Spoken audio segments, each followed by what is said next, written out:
নমস্কার বন্ধুরা, তোমাদের প্রিয় ইউটিউব চ্যানেল ডাব্লিউবি প্লাস পয়েন্টে তোমাদের সকলকে জানাই স্বাগত। প্রতিদিনের মতো আজকে আমরা ডেইলি কারেন্ট অ্যাফেয়ার্সের থেকে কিছু গুরুত্বপূর্ণ প্রশ্ন নিয়ে আলোচনা করব।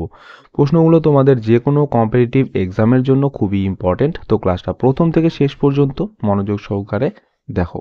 তো আজকে আমরা মোট দুদিনের কারেন্ট অ্যাফেয়ার্স নিয়ে পড়ব, 27 এবং 28 জানুয়ারি। তো চলো শুরু করি। আজকে আমাদের প্রথম প্রশ্ন হচ্ছে, এক সময় সংস্কৃত লেখার জন্য ব্যবহৃত গ্রন্থলিপি প্রধানত ভারতের কোন রাজ্য থেকে এসেছে? হচ্ছে সংস্কৃত লেখার যে ব্যবহৃত যে গ্রন্থলিপি, এটা কোন রাজ্য থেকে এসেছে?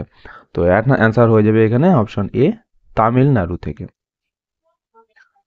তো প্রত্নতাত্ত্বিকরা তামিলনাড়ুর কাঙ্গারামের কাছে পাঁচঝেংভাজি গ্রামে 11তম এবং 16 শতকের পাথরের শিলালিপি খুঁজে পেয়েছেন। এখানে গ্রন্থাম এবং তামিল লিপি রয়েছে।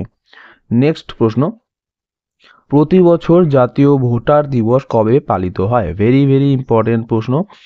তো প্রতি বছর জাতীয় ভোটার ডে পালিত হয় হচ্ছে 25শে জানুয়ারি তারিখে।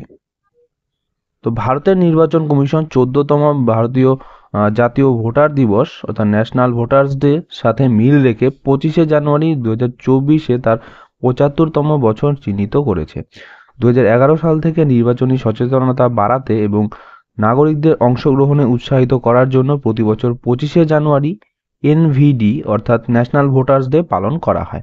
ন্যাশনাল ভোটার্স ডে 2024-এর থিম ছিল হচ্ছে nothing like voting, I vote for sure. এটা থিমটা ভালো করে মনে রাখবে, nothing like voting, I vote for sure. Next প্রশ্ন, সম্প্রতি খবরে দেখা ওয়ান্ডারিং অ্যালবাট্রস এর আইইউসিএন অবস্থা কি? তো ওয়ান্ডারিং অ্যালবাট্রসের আইইউসিএন অবস্থা হচ্ছে বর্তমানে অপশন সি, ভালনারেবল। নেক্সট দেখো, ওয়ান্ডারিং অ্যালবাট্রস 3.5 মিটার ডানা বিশিষ্ট বিশ্বের বৃহত্তম উড়ন্ত পাখি, দীর্ঘ লাইনে মাছ ধরা এবং প্লাস্টিক খাওয়ার মতো হুমকির কারণে বিলুপ্তির মুখোমুখি চলে যাচ্ছে। নেক্সট প্রশ্ন, সম্প্রতি সংবাদে দেখা ডিজিজ এক্স নিচের কোনটির সাথে সম্পর্কিত? এটাও খুব ইম্পর্টেন্ট প্রশ্ন। তো এটা সঠিক অ্যান্সার হয়ে যাবে অপশন এ, ভবিষ্যৎ মহামারীর জন্য অনুমানমূলক প্যাথোজেন। এটা হচ্ছে ডিজিজ এক্স এর সাথে সম্পর্কিত। তো ওয়ার্ল্ড হেলথ অর্গানাইজেশন অর্থাৎ WHO ডিজিজ এক্স সম্পর্কে সতর্ক করে অজানা বৈশিষ্ট্য সহ একটি সম্ভাব্য নতুন মহামারী, যা 2018 সাল থেকে WHO এর ব্লুপ্রিন্টে তালিকাভুক্ত ছিল। সম্প্রতি সার্স কোভিড ভাইরাসের চেয়েও এটা মারাত্মক। নেক্সট প্রশ্ন, সম্প্রতি ভারতে কো রোভার এআই দ্বারা প্রবর্তিত প্রথম বৃহৎ ভাষার মডেলটির নাম কি? তো এটার সঠিক অ্যান্সার হয়ে যাবে option D, Bharat GPT. Next দেখো, কো রোভার এআই কথোপকথনমূলক এআই ভারতের প্রথম বড় ভাষা মডেল অর্থাৎ large language model Bharat GPT উন্মোচন করেছে। নেক্সট প্রশ্ন, সম্প্রতি সংবাদে দেখা ডিকে বসুর রায় নিচের কোনটির সাথে সম্পর্কিত? তো ডিকে বসুর রায় হচ্ছে পুলিশ হেফাজতে থাকা ব্যক্তিদের অধিকার এবং মর্যাদা রক্ষা করা এর সাথে সম্পর্কিত। তো ভারতের সুপ্রিম কোর্ট সম্প্রতি ডিকে বসু রায় পুলিশের অপব্যবহার এবং হেফাজতে সহিংসতার বিরুদ্ধে তিনি কাজ করছেন।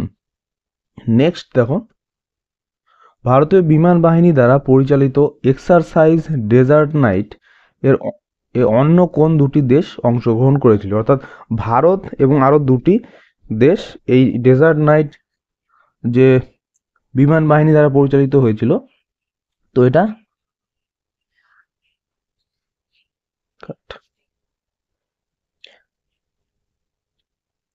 ভারতীয় বিমান বাহিনী দ্বারা পরিচালিত এক্সারসাইজ ডেজার্ট নাইটের অন্য কোন দুটি দেশ অংশগ্রহণ করেছিল? অর্থাৎ ভারতের সাথে আর কোন দুটি দেশ অংশগ্রহণ করেছিল এটাতে? তো সঠিক অ্যান্সার হয়ে যাবে এটার অপশন বি, ফ্রান্স এবং সংযুক্ত আরব এমিরেট এটাতে অংশগ্রহণ করেছিল। তো Indian air force, French air space force এবং সংযুক্ত আরব আমিরাত এয়ার ফোর্সের সাথে 23-24 জানুয়ারি 2024-এ এক্সারসাইজ ডেজার্ট নাইট পরিচালনা করে? এই মহড়াটি আরব সাগরের উপরে হয়েছিল। নেক্সট প্রশ্ন, সম্প্রতি পঙ্গপালের মোকাবিলায় ভারত কোন দেশে 40,000 লিটার ম্যালাথিয়ন পাঠিয়েছে? এটাও ভেরি ভেরি ইম্পর্টেন্ট। তো সঠিক অ্যান্সার হয়ে যাবে এখানে অপশন এ, আফগানিস্তান। তো আফগানিস্তানে ভারত হচ্ছে প্রায় 40,000 লিটার ম্যালাথিয়ন পাঠিয়েছে পঙ্গপালের মোকাবিলার জন্য। তো ভারত পঙ্গপালের হুমকি মোকাবিলায় আফগানিস্তানকে 40,000 লিটার ম্যালাথিয়ন একটি কার্যকর এবং পরিবেশ বান্ধব কীটনাশক দিয়ে সহায়তা করেছে। নেক্সট প্রশ্ন, 42 দিনব্যাপী মহামণ্ডল উৎসব কোথায় উদ্বোধন করা হয়েছিল? তো এটা সঠিক অ্যান্সার হয়ে যাবে অপশন সি, উত্তরপ্রদেশ রাজ্যে। তো অযোধ্যার রাম মন্দিরে রামলল্লার প্রাণ প্রতিষ্ঠার পর শুরু হয়েছে 42 দিনের মহামণ্ডল উৎসব। নেক্সট প্রশ্ন, কেন রেড-বা হ্রদকে সাধারণত পিঙ্ক লেক বলা হয়? তো রেড-বা লেককে পিঙ্ক লেক বলার কারণ হচ্ছে হ্যালোফিলিক সবুজ শৈবালের প্রাচুর্যে থাকার জন্য। তো লেক রেড বা ল্যাক রোজ বা পিঙ্ক লেক নামেও পরিচিত। সেনেগালের ক্যাপ ভার্ড উপদ্বীপের উত্তরে অবস্থিত। এটা দূষণ এবং খনির দ্বারা হুমকির মুখে। এর জল প্রাথমিকভাবে সমুদ্র থেকে উচ্চারিত হ্যালোফিলিক সবুজ শৈবাল ডুনালিয়েলা স্যালিনার আবাসস্থল। তো শ্যাওলাগুড়ির লাল রঞ্জকগুলি হ্রদটির তার স্বতন্ত্র গোলাপি রং দিয়েছে। তো এই ছিল আজকে আমাদের ডেলি কারেন্ট অ্যাফেয়ার্সের ক্লাস। তোমাদের কেমন লাগলো অবশ্যই কমেন্ট করে জানাবে। ভালো লেগে থাকলে অবশ্যই একটি লাইক করবে এবং চ্যানেলে নতুন হয়ে থাকলে চ্যানেলটিকে অবশ্যই সাবস্ক্রাইব করে রাখবে এরকম আরও নতুন ক্লাসের জন্য। তো তোমাদের সাথে দেখা হচ্ছে নেক্সট ক্লাসে। ধন্যবাদ।